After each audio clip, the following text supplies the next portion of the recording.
Καλησπέρα. Πώς σας φαίνεται το μετρό? Έχω ψιλοξενερώσει. Ένα αστιάκι είχαμε για τη Σαλούγα για το μετρό και πήγανε και φτιάξαν. Δηλαδή, μας κόψανε τώρα το γελάκι για 9 χιλιόμετρα. Κατάλαβες που είναι η διαδρομή που την κάνω με τα τσακαλάκια μέχρι να σβήσει το τσιγάρο μας. Εγγένεια μετρό.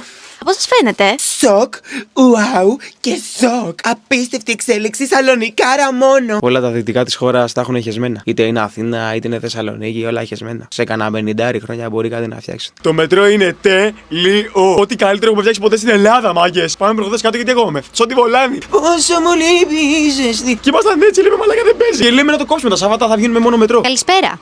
Πώς σας φαίνεται το μετρό? Το μετρό είναι ένα έργο τέχνης. Όπως και το λόγο που φτιάξανε που ήταν και πάνθινο. 30.000 μόνο. Εγώ θα έδινα 100-150 και πόσο τους πήρε τίποτα. Θυμάμαι όταν το πρώτο συζητάγανε πρέπει να πήγαινα λύκειο και τώρα έχω βγάλει όλα τα εγγόνια μου. Στο πιτς φιτίλια έγινε η δουλειά. Εντάξει, εγώ τον ψιλοήπια. Είχα βάλει στοίχημα με την παρέα ότι δεν θα ανοίξει το μετρό. Τελικά άνοιξε και τώρα πρέπει να μπω στο βαγόνι με τον πουλί όξο. Και δεν μπορεί να με το κάνει γιατί είναι τη παρέα.